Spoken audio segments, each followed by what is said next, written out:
all so much for your patience in us getting this to you. We did have a few technical issues the other day, but Simone has very wonderfully agreed to come and have a quick chat with me again on all things car seats. So once again, my name is Chloe. I am one of our PlunketLine team members here, and I have Simone with me today. So would you like to introduce yourself, Simone, and let everyone know what you do here at Whānau Āwhina Plunket? Kia ora, ko Simone toko ingoa. My name is Simone. I'm the Northern Region Injury Prevention Manager, and my role is to support the all Plunket Whānau Āwhina staff members and the communities with support around all type of injury prevention topics. And today we talk about car seats. Yeah, lovely. A big old topic to get stuck into, most definitely. So if you posted a question for us the other day, then we do still have it and we will still get to them. So do not fear. And if you do have any other questions going forward about car seats, you can either call our team at PlunketLine on 0800 933 922. And we've got a good basic knowledge of car seats. If you're wanting some more in-depth information, then what we'll do is we'll also post some email addresses for our injury prevention team around New Zealand, and then they can answer any further questions you've got that we may not have the knowledge to give you all the information on. Oh, good. So let's get started first of all with an overview of car seats. So what are the sort of types of car seats which are out there, Simone, and kind of the age groups they fall into? So it is, there's a little bit of a range. So we kind of normally talk about three types. So we talk about a capsule. Capsule is for a newborn, and depending on their standard, whether it's a weight or a height limitation. But normally most capsule will last a child to anywhere between 6 and 12 months. The capsule is only rear facing, so that's quite important to remember. And the capsule can be on a base or without a base. They don't have to have a base to be installed. The other car seat, what we quite often see, is a rear facing only car seat, which is a bigger car seat after the capsule. So they're only designed to be rear facing. There are seats which can be convertible, which is rear and forward facing, and we have seats which can be forward facing only. So there's quite a range, and you have seats from basically from newborn till 4 to 8 years old these days. So they're rear and forward facing. You have a range of seats. So there's so much out there. I won't stop talking if I start there. So let's get. Lovely, awesome. Like you said, though, there's so much to talk about on it. It is very possible to chat about them for a very long time. And I suppose as you mentioned, like those rear facing and forward facing, it's a question we do certainly get a lot at PlunketLine. What's the benefits of rear facing, and how long should a baby be rear facing for? Yeah, so if we rear face, that actually keeps the child as safe as possible. And what we recommend strongly is that we use rear facing up to the age of 2 or within the limitations of your car seat. Not every car seat will allow a child or a young child to be rear facing up to 2. So you need to look at those types of things as well. But best practice is rear facing up to the age of 2. The thing what it does with that is if they're rear facing, their head and the upper body will stay within the mold of the car seats, is best protected that way. They're rear facing their bodies and their, and I'll show that with my little doll here. So what we want to protect. You've just frozen a little bit, Simone, so we may not be able to see the doll at the moment. So if you could maybe kind of describe what we want to see is that that we want to protect the head and the spine. That's as long as the children can't hold up their head themselves, that's quite a weak part of the body. So you want to make sure that gets pushed into the seat when it's rear facing and doesn't actually come in touch with anything else. Up to 2 is a better position to be rear facing, because forward facing, of course, they do exactly the same what we do. With the head gets extended on the spine, and we don't want that with young children because the head is quite a heavy part of the body. And actually, your video's back with us now. So if you want to demonstrate with your little doll now, that would be Yeah. wonderful. Thank you. Yeah. Thanks. Okay. So Lovely. this is little doll. So what we want to, so if it's rear facing, we actually protect this whole part here because the child gets pushed into the seat and it will travel up a little bit, but it will all be nice and stays in the capsule. So that's the best way to keep your child in the seat. Awesome. Up Lovely. to 2. Perfect. Thanks for that, Simone. That's wonderful. And with when you're purchasing a child restraint, what's sort of the things you should keep in mind? What are those key points you need to have when you're looking at them? So the most important thing is, of course, to look what you need for your child. How big is your child? What are you looking for? You need to make sure that it firstly fits your budget. It fits your vehicle is very important. Not every car seat will fit every vehicle. So if you need to transport your child in several vehicles, make sure they fit in every vehicle. If you buy one car seat, or even if you buy 2, you know, that they are compatible with the vehicles you use it in. You need to make sure that it lasts the time you want to use it for your child. So some seats will go up to from rear facing up to forward facing to booster mode. If that's what you're after, then that's a great seat. If you want to look at a seat what you use now for until they're 4, 5, 6 years old and then move into a booster, that's fine too. But you need to see those differences. You don't have to spend huge amounts of money to get a good seat, and but you need to spend some money on it. So look for the differences in seats. There's different standards, have different things. You look at the installation method. Does it work for your car? Does it not work for your car? All seats in principle are installed with a seat belt, but there are now also seats which are ISOFIX only. If you have no ISOFIX, it won't fit in your vehicle if you have no ISOFIX anchors. Cool. Now that's a very important point because ISOFIX can't be put into a car if it doesn't have it in the first place. So it's good just to chip that one off in the first instance. And what if someone is buying a car seat secondhand, maybe from sort of Trade Me, Facebook Marketplace, somewhere like that? What sort of things should they be looking out for there? So you probably look out for that. You need to remember all seats have a lifespan, so they do expire at some point in time, and that the expiry time is, so the lifespan is between 5 and 10 years for most vehicles, for most car seats. So we want to make sure that the lifespan still is not that far used up, so I can't use it that long. If I can only use a second-hand seat for 6 months, then it's probably not really worth the money to actually purchase it. You need to make sure that all the parts are still with the seat. There's no rust on the seat, no mold on the seat, and that you easily can obtain the manual, so you know how to install that seat in your car and how to use it with your child.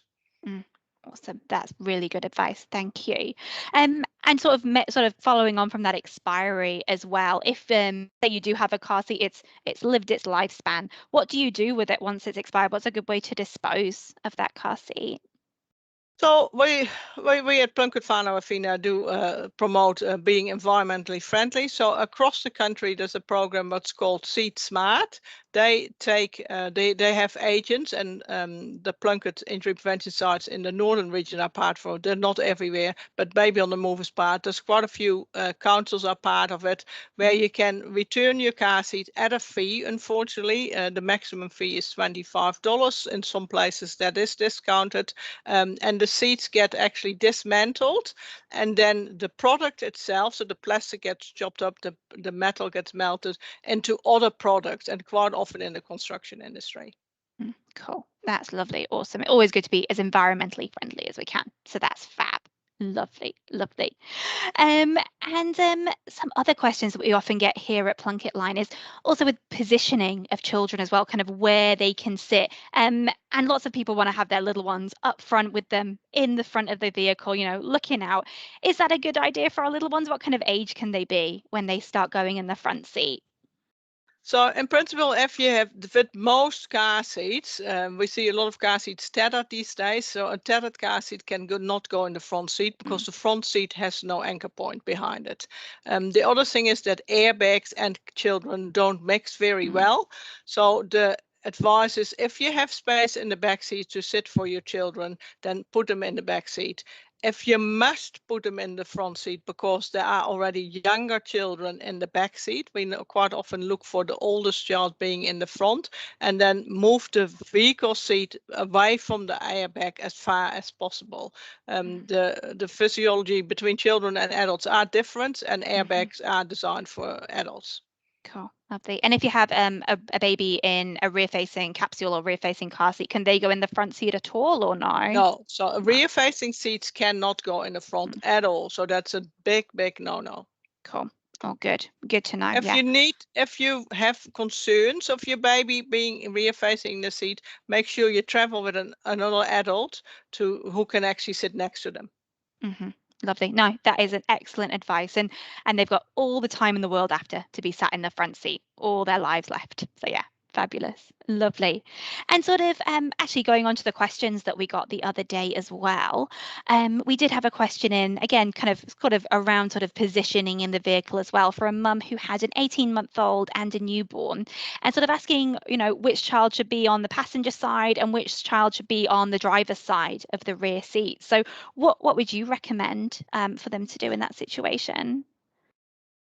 So probably what I would at first ask mum a few more questions than just to knowing that we have an 18 months old and a newborn child, because I would assume that potentially, according to best recommendations, and best practice, is that the 18 months old will also be rear facing.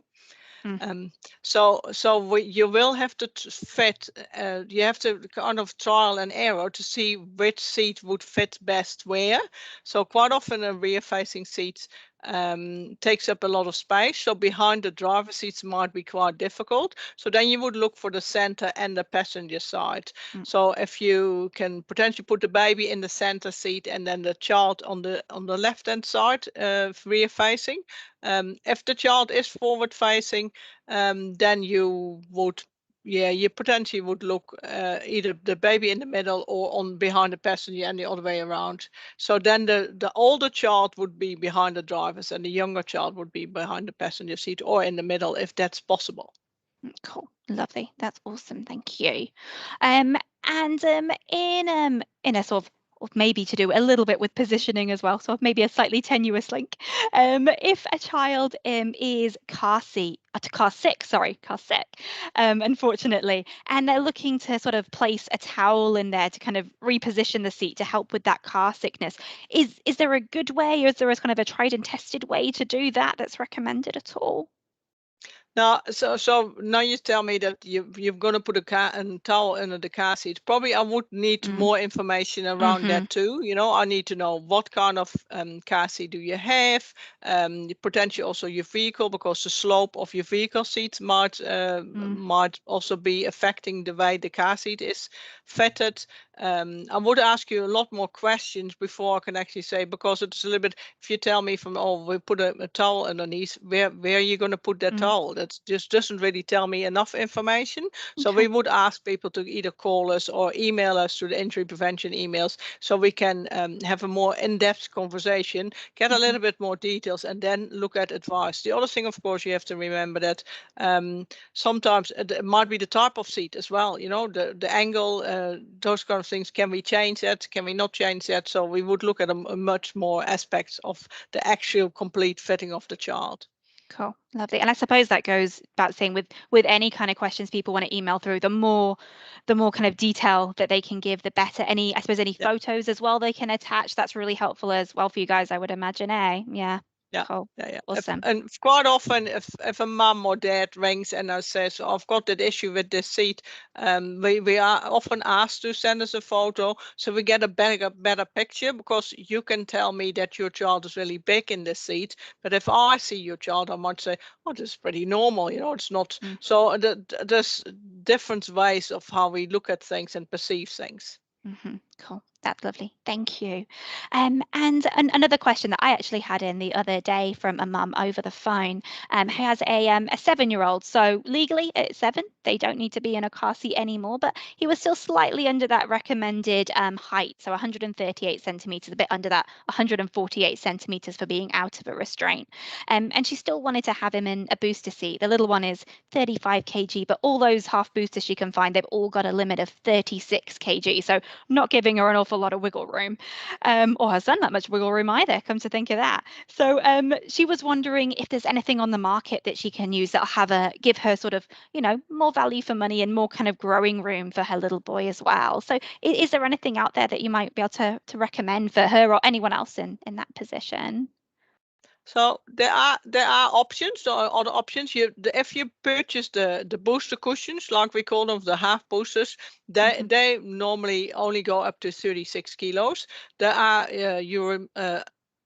US standard car seat or boosters, the US boosters, which go to a higher weight limit. So some of those can go up to 54 kilos of weight.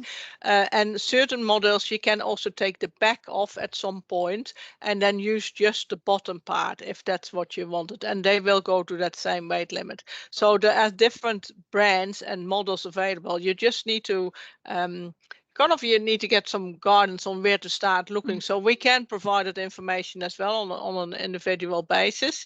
There are brands like Britex, Evenflow, even InfoSecure, which will actually fit higher weight children. Cool. That's lovely. That's awesome to know. So that's perfect information. Thank you. So that was all the questions that we had come in. I suppose a good way to round up would actually be a point as well another question we get a lot of PlunketLine is people asking where to hire car seats from. Sometimes people just want them short term. People hire out capsules, or they might have, grandkids, relatives coming to stay. Where would be some good places for people to look at to hire out car seats? So there's quite a lot of places these days who hire out car seats, and it's a little bit different where you actually live. So I'm from Auckland, but the first thing Baby on the Move, Baby Factory, My Mum Baby, and there's a couple of other places as well. So if you Google car seat hire, quite a lot of places come up. If you for a capsule, probably the place to go to is in many places is Baby Factory. They've been doing it for a long time too. And other seats are with different providers as well. So yeah, I would Google car seat hire. And then what is closest to you. Yeah. And I suppose another important point for people to remember as well is unfortunately Plunket doesn't do it anymore. But again, if you're ever a little bit stuck, wondering where to get one from, do give us a call here at PlunketLine. As Simone said, we've got a database of all the Baby Factory, Babies on the Move, and we do have other local places that can hire out. So always give us a call if you're getting stuck. We're more than happy to help and find you somewhere to hire one out. And also, so last of all, Chloe, just one point. With regards to hire, especially holiday hire, you need to request those hires quite early because places will run out. If you are just pregnant now, and you are looking at renting a capsule, you might want to start looking already now or making a booking. So by the time that in the new year when this baby is going to be born, that you actually have a capsule to get, because that is quite tricky. That is such a good point. Actually, they do run out fast. So yeah, as soon as you find out, midwife first, renting a capsule second, just tick those 2 things off your list straight away. Then life will be a little bit easier afterwards. So yeah, awesome. One less thing to worry about. And that always helps. Yeah. Wonderful. And also with other resources that people can get online, are there any kind of videos? Do the NZTA provide any videos that people can watch in regards to kind of installation and things like that? Yeah, so the NZTA have a really good part around child restraint. So you can, it's actually it's kind of like you look at from what kind of seat you've got. Have you got a capsule? Have you got a convertible seat? Have you got a booster? You click on those, then you go to the standards, and then they roll out to different videos about putting your child in the car seat, installing it rear facing, a capsule only, a capsule with a base, a rear facing seat, a forward facing seat, a booster seat. So they've got it in English and Terreo, so really helpful for a lot of people to get that support. Cool. That's awesome. Lovely. So that's all our sort of our covering that we've done today. Is there anything else you'd like to add, Simone, that we've missed out today at all? Anything you want to add? I can't think. I can talk a whole afternoon if I wanted to, but no. That's in principle. You can look up a lot online. You know, the NZTA has a lot of stuff. Plunket's website has a lot of information. And if you're not really sure, give us a call or send us an email. Exactly. Yeah. As Simone says, yeah, don't be shy. Always feel free to reach out to us. At PlunketLine, we can also get you linked up with child restraint technicians. Plunket has some sort of scattered throughout the country, so we're more than happy to put you in touch with them. And yeah, as Simone says, go on our website too. There's so many great resources on there, and it's really good to take a look at. So thank you once again for Simone for joining us on this little rerun of our chat. I hope it's been worth the wait for everyone. I'm sure it has. And we will see all you guys next time with our next live chat, which will be coming up in the next few weeks. So thank you again, Simone. Thank you so much for joining me. And thank you for everyone for watching this video. I hope you all have a lovely day, whatever you're doing, wherever you are. And I wish you ka kite. See you guys all later. Take care. Bye. Bye bye. Bye. Bye.